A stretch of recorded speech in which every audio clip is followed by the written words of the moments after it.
1943 год. Скважина номер 1 в поселке Шугурово дала долгожданную нефть. Спустя 2 года здесь появился Шугуровский укрупненный нефтепромысел, первое нефтеперерабатывающее предприятие республики. 1948 год. Близ деревни Ромашкино открыто уникальное месторождение промышленного значения. Ромашкинское вошло в десятку гигантских месторождений нефти в мире. Так началась современная нефтяная история Татарстана. Позади были сотни исследований и 3 века безуспешных поисков черного золота.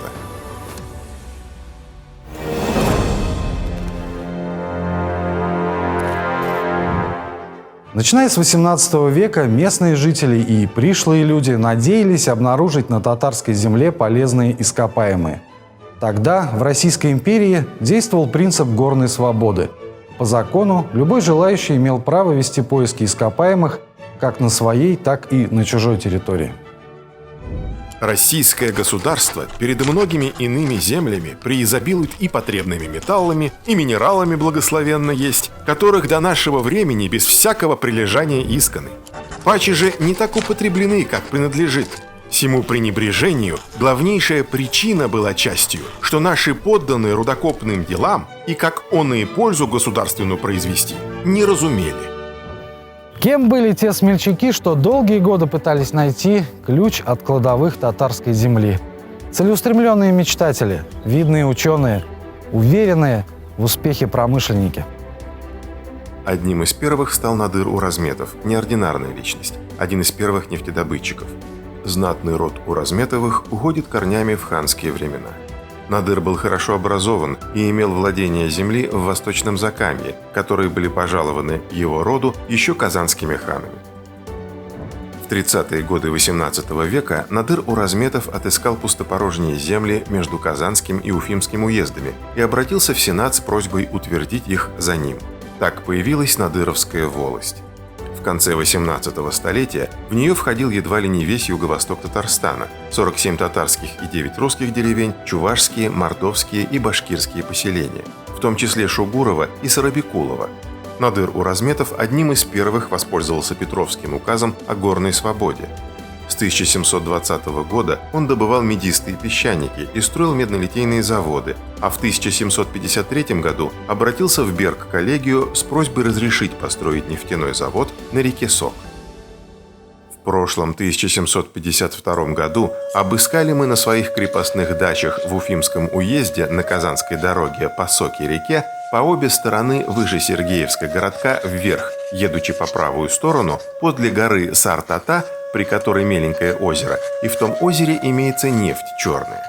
С того лесу вышел маленький ключ, в нем нефть черная же.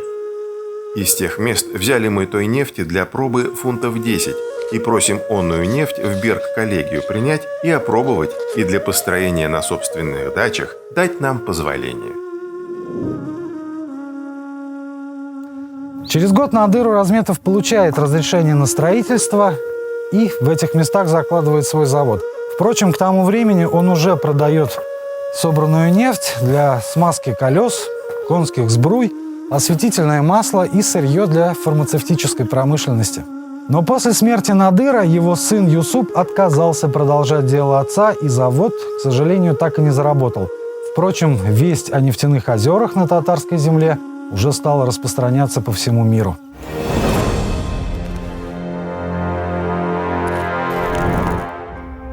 Поверхностные проявления нефти давно были замечены в Татарстане. С самого начала оседлой жизни и заселения верховья рек Шишмы и Зая местные жители использовали в хозяйстве битум и нефтяной жир. Опыт передавался из поколения в поколение. Битуминозные породы расплавляли и обмазывали смолой стены амбаров. Это была лучшая защита от грызунов. Нефтяным маслом покрывали оси колес и лошадиную сбрую, а кузнецы обрабатывали им железо, чтобы не ржавело. Люди даже лечились нефтью, полоскали смолистой водой рот и пили ее, делали мазь и прикладывали к ранам. Нефть в те времена добывали крайне примитивным образом. Из колодцев глубиной 1,5–2 метра ее буквально черпали обыкновенным ведром, а затем перевозили в обыкновенных деревянных бочках, просто потому, что ничего другого на тот период не существовало. Во второй половине XVIII века татарстанские нефтяные источники изучали академик Петр Рычков, ученый-естествоиспытатель Иван Лепехин, энциклопедист из Берлина Петр Симон Паллас. В 1768 году немецкий ученый описал в своих заметках первичные свойства нефти, введя понятие «дебит нефтяных источников». Также особое внимание уделил тому, как местные жители используют нефть в лечебных целях.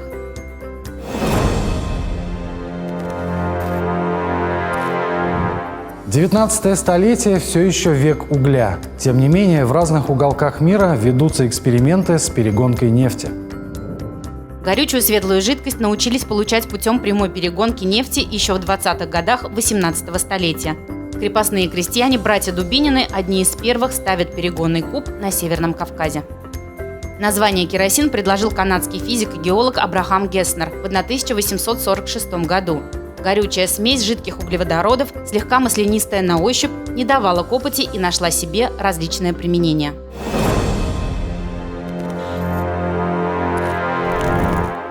Тем временем на нефтяных промыслах в разных концах света идет работа, приближая искателей к заветной цели – промышленной добыче нефти.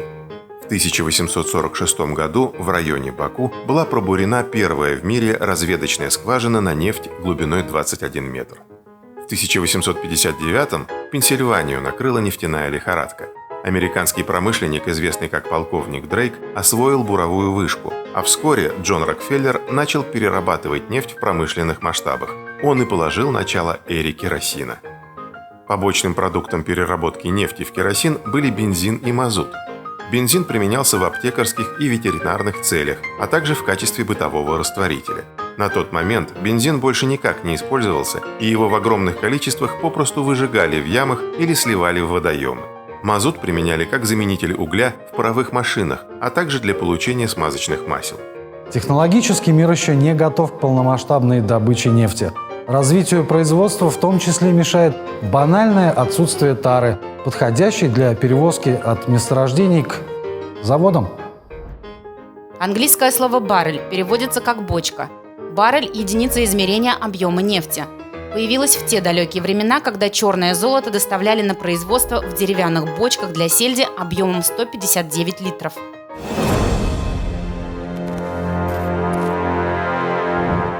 Молодой американец венгерского происхождения Ласло Шандер, как и многие его соотечественники, надеялся хорошо заработать. Он активно искал новые применения для нефти и новые рынки сбыта.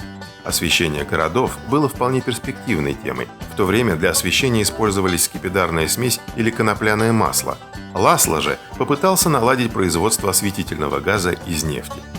После многолетних опытов ему удалось получить подходящую жидкость, а позже изобрести и особый прибор для получения газа. Производство такого газа выгодно в России, где нефтяное или горное масло обильно выходит из естественных ключей.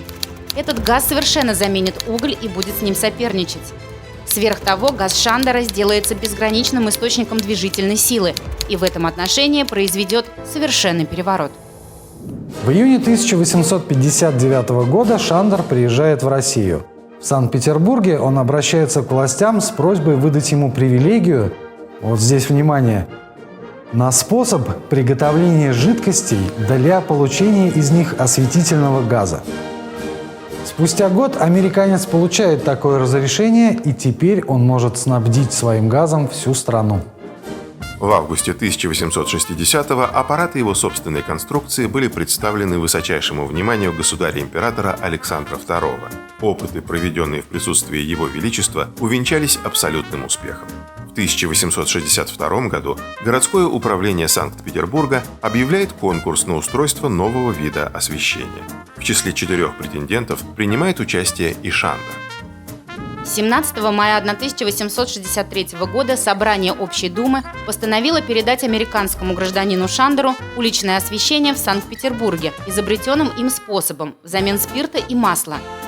1 августа Ласло Шандер ввел в действие 6402 фонаря. 10 сентября количество фонарей достигло контрактного максимума – 7020 штук. Переход на новый тип освещения стал одним из самых ярких в прямом смысле событий петербургской жизни. Шандер распространяет свет, свет, свет – так писали сатирические журналы того времени. Ну а бизнесу Ласло Шандера требуются бесперебойные поставки нефти из Америки.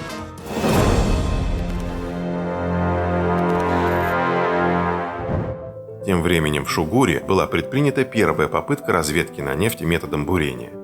В 1863 году бугульминский помещик Малакиенко с двумя сыновьями заложил несколько скважин в непосредственной близости к местам, где нефть выходила на поверхность. Одну из них получилось пробурить на 35 сажен, а это почти 75 метров. Разведка проводилась 3 года. Удалось добыть 2000 пудов асфальта и 80 ведер нефти, из которой на своем маленьком нефтяном заводе Малакиенко получил весьма хороший керосин. На эти работы помещик потратил 4000 рублей, а пуд керосина стоил в те времена всего 7 копеек. На дальнейшие изыскания у Малакиенко не хватило средств. Развитие нефтедобывающей отрасли в царской России не стимулировалось правительством. После смерти Петра I, который предвидел огромное значение нефти в развитии страны, все последующие цари и их министры явно или не понимали, или недооценивали все значение нефтедобычи и ее переработки. В начале XIX века была введена так называемая откупная система. На промышленников возлагали все заботы о добыче и дальнейшей переработке нефти. Получив откупные, казна больше не вмешивалась и не принимала участия в деятельности промышленника. Откупщик при этом получал абсолютную монополию на добычу, переработку и продажу нефти и мог использовать недра практически бесконтрольно. Откуп хоть и приносил в казну какие-то деньги, но из-за отсутствия развития нефтедобычи приносил государству только огромный вред и убытки.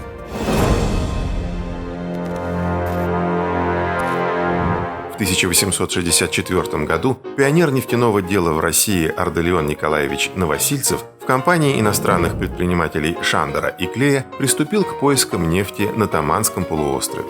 Новосильцеву с особого разрешения высших властей было отдано в аренду право разработки всех нефтяных источников Кубанской области.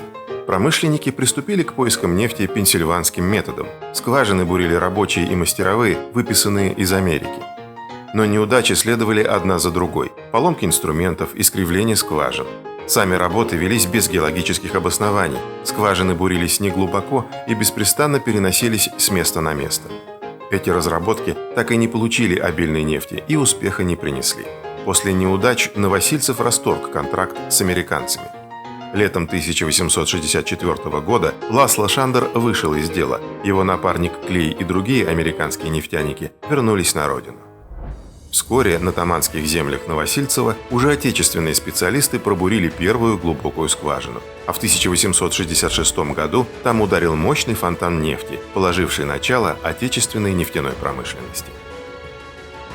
Тем не менее, работы, начатые американцами на землях Новосильцева, стали важной вехой в истории отечественной нефтяной промышленности. Впервые в России было начато бурение на нефть с заменой ручных средств труда машинами. В память об этом событии в Советском Союзе был учрежден День работников нефтяной и газовой промышленности.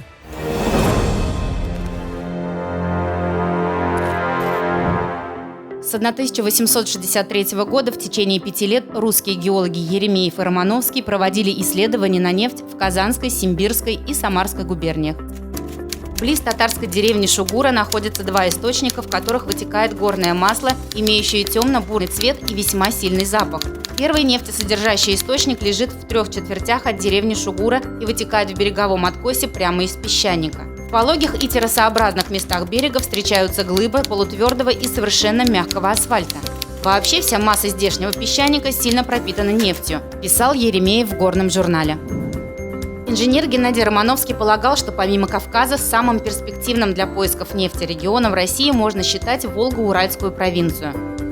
«Я вполне уверен», – писал он, что в Самарской губернии под пермскими песчаниками непременно заключаются бассейны жидкой нефти или горного масла или углеродистые газы.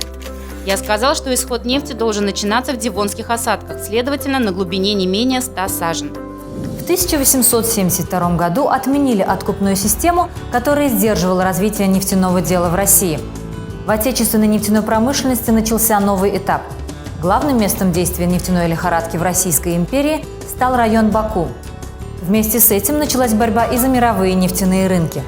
Впоследствии этот период назовут нефтяными войнами. За 5 лет до этого события, опираясь на результаты исследования Еремеева и Романовского, Ласло Шандер отправился на поиски нефти в бассейне Волги. Есть ли там нефть? Уверен, есть. Долгие годы изучались эти земли. Много мы слышали и читали об их богатствах. Его планы были амбициозны. Здесь, на этих волжских землях, Шандер вознамерился открыть свой второй Баку. Несмотря на неудачу на Тамане, у него был немалый опыт бурения, было несколько паровых двигателей и необходимые инструменты. Также он имел солидную сумму денег. Себе в помощники для общения с местными жителями он взял переводчика и отправился в путь. Ранней весной 1867 года, в дни, когда над высохшими дорогами поднималась пыль, по мосту через реку Шишму прогрохотал фаэтон. Ласло Шандер пожаловал в Шугурово. Быстро по деревне пошли слухи о чужестранце с ведром на голове. Мол, бродит он по горам на рассвете, собирает камни. Часами сидит у реки, глядит на воду, а увидев маслянистое пятно, бежит за ним по берегу.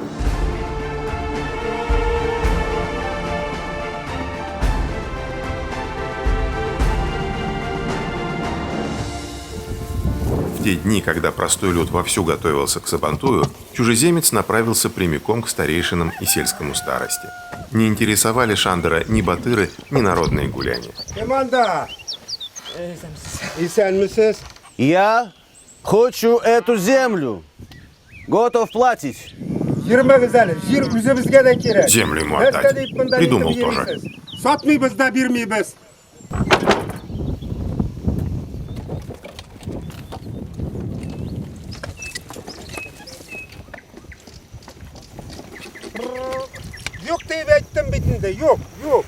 Я платить налог.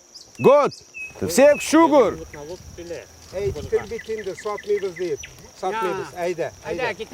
И без того земли в деревне мало. А что есть, отвоевано у леса. Я готов платить налог. Аренда год. Я взять земли в аренда. Земли мало-то оно мало, а от горы от этой какой толк? Годовой налог стоит хороших денег. А от горы пользы нет. По рукам.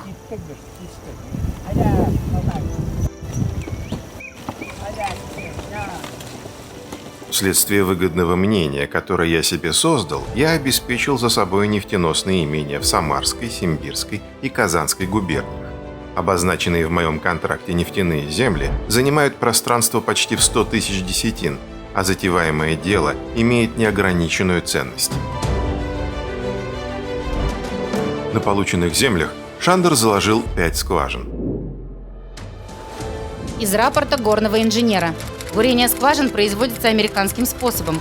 Господин Шандер имеет для своих работ 3 паровые машины по 10 сил каждая, значительное количество инструментов и принадлежностей для бурения. Открытие богатых нефтяных бассейнов в этих местах – вопрос весьма непродолжительного времени, так как всеми средствами он вполне владеет. Все буровое оборудование, паровая машина, материалы, инструменты завозилось по воде в город Чистополь. Оттуда в Шугурово все это доставлялось каторжным трудом, лошадьми и волоком. И уже здесь на месте разгружалось местными жителями из окрестных деревень. Бурение велось ударно-механическим способом.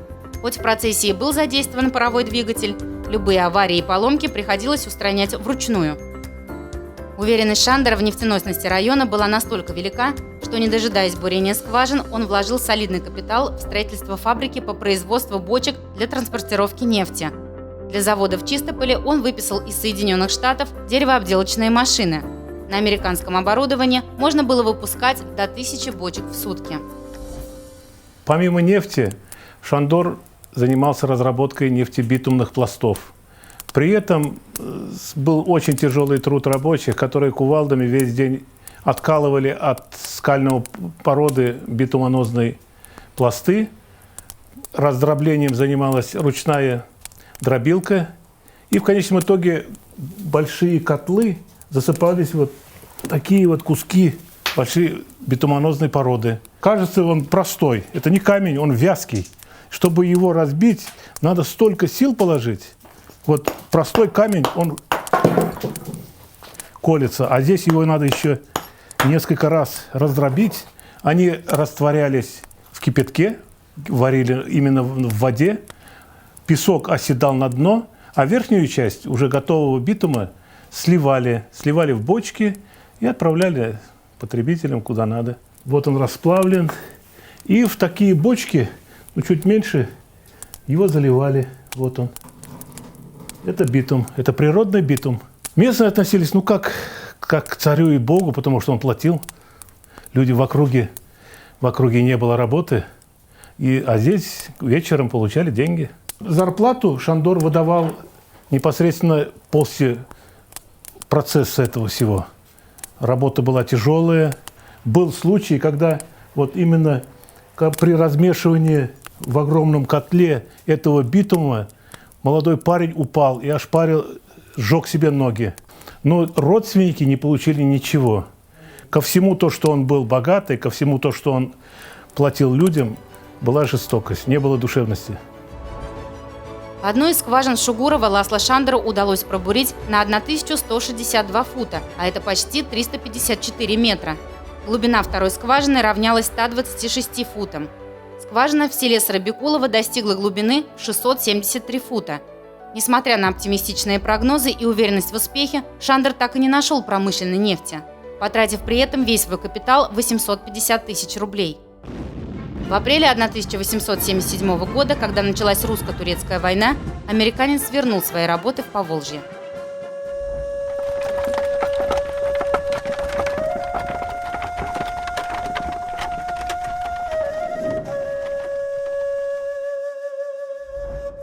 Спустя 2 года Шандер предпринял попытку добиться государственной поддержки своего предприятия. В губерниях Казанской, Самарской и Симбирской были найдены неисчерпаемые подземные бассейны жидкой нефти. Но это предприятие в начале самого дела потребовало громадных затрат капитала и постановки всего предприятия в больших размерах. Все изыскания и приспособления обошлись в 850 тысяч рублей. Затратив на это дело все свои свободные ресурсы, вынужден в настоящее время, пока не сформируется потребный капитал, приостановить работы. На эксплуатацию указанных выше предприятий необходим капитал в 3 миллиона рублей. Этот фантастический проект не получил поддержки, и Ласло на исходе своей 20-летней карьеры вернулся к тому, с чего начал – к освещению улиц Санкт-Петербурга газом собственного изобретения. В том же 1879 году изобретатель Томас Эдисон представил публике свою лампочку. Эпоха керосина, увы, закончилась, и нефтедобывающая промышленность оказалась в депрессии.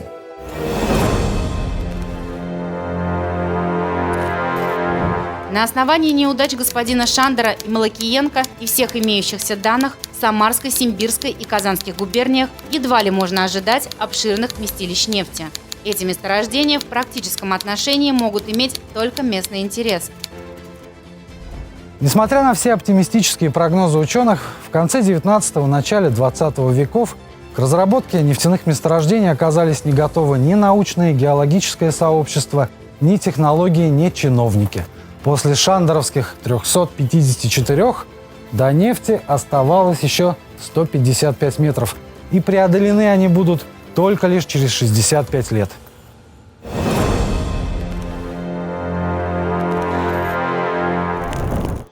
В 1881 году Ласло Шандер продает свой гудронный заводик. На месторождении нефтяных битумных песчаников открывается крупное по тем временам предприятие по производству гудрона. Позже оно войдет в состав Сызранского асфальтового завода. После тщетных поисков нефти Шугуровскую гору начали осваивать как месторождение битуминозных известняков и доломитов. На заводе трудились 30 рабочих. В штольнях, лежа на спине или сидя в тесном забое, они кайлом рубили песчаник и ползком тащили за собой санки с добытым песком. В шахте было темно и сыро. Потом на вагонетках нефтяную породу везли к дробилкам. Битуминозный песчаник кипятили в котлах с водой.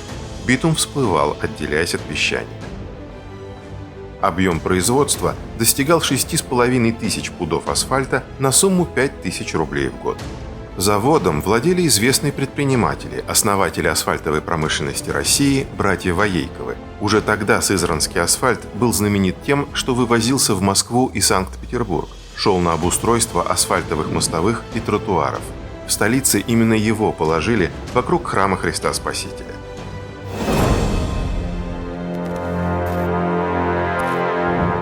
В конце XIX века случилось несколько важных открытий и изобретений, которые повлияли как и на ход истории в целом, так и дали мощный толчок и импульс для развития индустрии. В 1886 году в немецком Штутгарте инженеры Карл Бенц и Готлиб Даймлер создали автомобиль с бензиновым двигателем. До этого бензин считался отходом при производстве керосина. В том же году братья Маннесман изготовили первую в мире бесшовную стальную трубу. Высококачественные трубы стали вполне доступными. Это стимулировало развитие нефтедобычи и переработки. А в 1903 году в небо взмыл самолет братьев Райт с бензиновым двигателем. В море появились корабли и подводные лодки, которые использовали солярку и топочный мазут. Нефть буквально разбиралась на составные части, и каждый элемент находил своего потребителя. Даже тяжелый битум, который оставался после переработки нефти, шел на изготовление асфальтобетона. Впоследствии использовался для строительства шоссе. Потребность в битуме увеличивалась. Завод в Шугурово заработал с еще большим энтузиазмом. Шугуровские кладовые по-прежнему привлекали заграничных предпринимателей. Здесь побывали представители фирмы братьев Нобель, а в 1912 году германский подданный доктор технических наук инженер-геолог Френцель заключил договор об эксплуатации этих нефтеносных земель аж на 30 лет. Но Первая мировая война, а затем и революция не позволили планам осуществиться. В ноябре 1918-го Шугуровский гудронный завод был национализирован советской властью. Постепенно на смену кирке и кайлу пришли бур и отбойный молоток. Но работа в штольнях от этого не перестала быть тяжелой и опасной, а работа по выработке битума оставалась очень трудоемкой. Чтобы получить тонну битума, необходимо переработать 25 тонн битумного песчаника.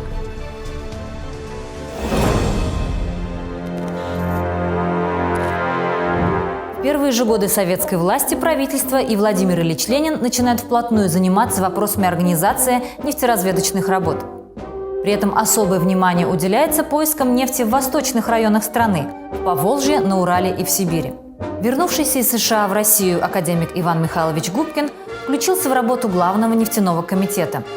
Анализируются работы Ласло Шандера, в экспедиции в Поволжье отправляются лучшие геологи страны. Из заключения академика Губкина. При благоприятных условиях разведки к жизни может быть вызван новый громадный нефтяной район, который будет иметь мировое значение. В 1919 году в Сюкеево было пробурено 13 скважин. В обстановке голода, дефицита всего необходимого для нефтеразведки и отсутствия квалифицированной рабочей силы работы продолжались до 1923 года. Но притока промышленной нефти так и не произошло, и в 1924-м недоведенные до конца буровые работы были остановлены. В очередной раз неудача. Активная разведка прекращается более чем на 10 лет. Но научная работа не останавливается. Специалисты собирают материал, составляют структурно-геологические карты, изучают, планируют, мечтают.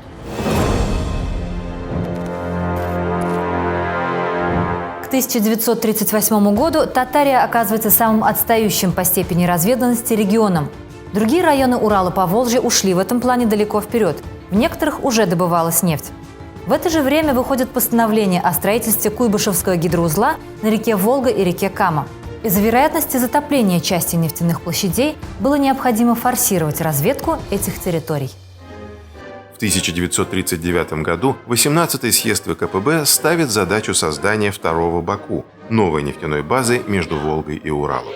Это было связано с военными действиями и угрозой захвата Германией северокавказских месторождений. В Татарию направляются геолого-поисковые и нефтеразведочные организации из соседних областей. Сначала специалисты-нефтяники живут в квартирах у местных, в деревнях Новое и Старое Шугурово. Чуть позднее для них строят несколько землянок. В одной открывается пекарня, во второй – столовая. Пару землянок приспосабливают под общежитие. К концу 40-х годов структурно-геологической съемкой была покрыта почти вся территория Татарстана. Поиски были затяжными. В научных кругах не прекращались споры о нефтеносности недр этого региона. Но последнее слово все же было за геологами и буровиками. Стало очевидно, что месторождение имеет многослойную структуру. В геологическом строении месторождения принимают участие отложения Пермской системы, а также карбона и дивона. Несомненно, что нефтеразведчики были в шаге от новых открытий. 3 века поисков черного золота все же увенчались успехом. Недра Татарстана покорились в суровые годы Великой Отечественной. Первый и такой долгожданный успех. В 1943-м в Шугурово скважина номер 1 дает первую нефть с суточным дебитом 20 тонн. Героическим трудом первопроходцев в самый разгар войны.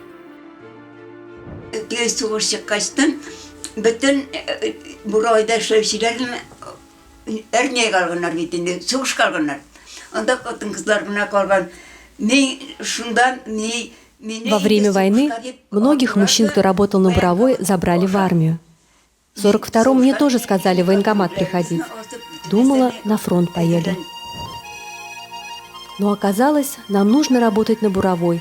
Тяжелый труд, конечно, совсем не женский. Но мужчин почти не осталось. Нас много молодых девушек работало. Были бригады только из женщин, а я была в бригаде мастера Гарифа Хамидуллина. Примерно через год, в начале августа, моя смена была. Задремала я у элеватора. И сон мне снится. Бежит отара овец, белые, чистые, бегут, шумят, топают. От шума проснулась, вскочила, бегу и думаю, это ж сон к счастью и к богатству. Мама так говорила.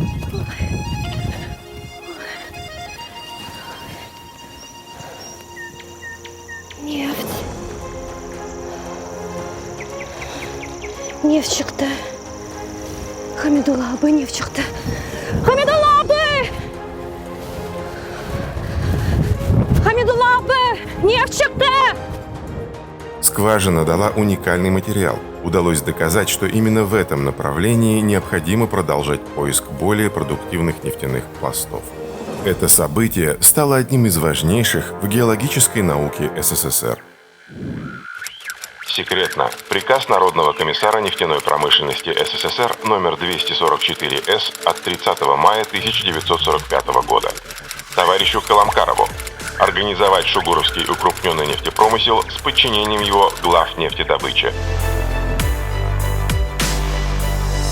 В те дни, когда страна праздновала победу в Великой Отечественной войне, ученые и нефтяники, буровики и геологи праздновали еще одну победу – открытие шугуровского укрупненного нефтепромысла. Спустя 3 года, 25 июля 1948-го, из скважины близ деревни Ромашкино ударил фонтан нефти. Это событие стало переломным. Исследования подтвердили, ромашкинское месторождение входит в десятку супергигантских по международной классификации. Правительственная. Бугульма. Татарнефть. Ефремову. Поздравляю присуждением вам сталинской премии 2-й степени за открытие нового крупного нефтяного месторождения – ТЧК. Желаю успехов в вашей плодотворной работе. Байбаков. После войны для восстановления народного хозяйства и развития экономики страны требовалось все больше и больше нефти. Объемы добычи наращивались.